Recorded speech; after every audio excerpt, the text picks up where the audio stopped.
The topic for this week is logistics outsourcing, which for a lot of organizations is a bit of a challenge right now.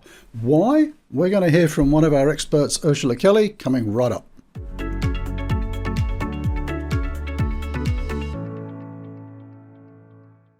Ursula, great to talk to you again. Lovely to be back. So you've been really involved over the last 2-3 years in logistics outsourcing. Is it getting harder or easier? Or what are some of the challenges that people have now? It is definitely getting much harder. There are various reasons for that. You can see it yourself. It is evident everywhere. First problem is there is just no people. We're missing drivers, we're missing warehouse staff, we're missing, admin staff. So it is becoming more and more difficult to run operations more smoothly. The second problem we have is the lack of equipment. Back in the day, you could show up with $500,000 at the dealers and say, I want this truck or that truck.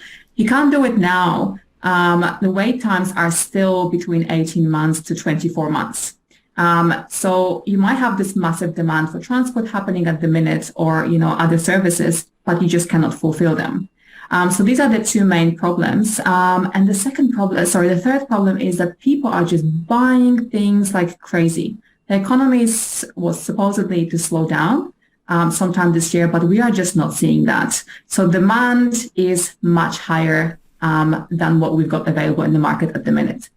So what's some of the consequences of that? So, I mean, you get involved in helping companies find outsourcing partners, warehousing and transport and so on.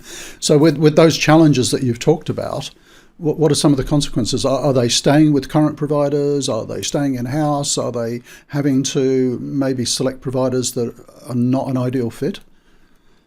What I'm seeing is that quite often clients have to slow down on their demands, because you have an idea of your perfect provider, your transport task, and a few years ago you could just throw it to the market and there will be plenty of businesses that will be happy to provide the service. Now they just can't do it. So it's more of a compromise that needs to happen now. Okay, we've got these demands.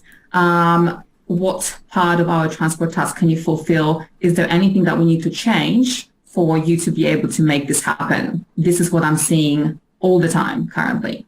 That's interesting. We did a video a little while ago talking about finding the ideal outsourcing partner, and I think I used the term, you have to make yourself attractive to the 3PL or the freight provider. You have to appear like a worthwhile contractor, not a pain in the butt, to be honest.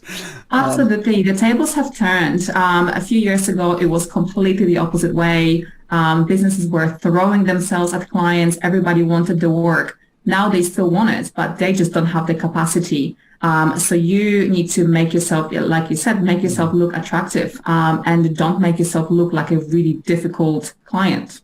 So if you were to give us sort of 3 tips, maybe there's people watching this and they're thinking of going through some sort of outsourcing program, be it warehousing or transport, what would be 3 tips that you give them? Is it around, realistic expectation? Is it about timeframes, or what would your top 3 be? So the first one, definitely having realistic expectations. Have a look at your operation and decide whether there is anything that you are able to give up if you had to. And there's always something. So that will be the step number 1. Second thing, make sure that you allow yourself a lot of time. You're not the only one looking for a transport provider or warehousing provider. There was, a whole queue of people probably doing the same thing. So you need to be reasonable and allow responders to get back to you in a bit longer time. And the third very important thing, make sure that whoever is running your tender process has some idea about what is happening in the economy right now, what's happening in the market. So when those challenges come up through the process, they're not, taken back, and they know how to respond and how to compromise. Yeah, I think that last point's really good. And, the people who go through some sort of outsourcing program successfully generally have someone running it who's done it a few times before, which is probably easier for larger businesses, maybe a little bit harder for smaller businesses. Absolutely. I absolutely agree with you. Okay, well, thanks for the update, Ursula. Really great as usual. If you enjoyed this video, do make sure you subscribe. If you have any comments, do comment down below. We'd love to hear from you. Thanks for watching.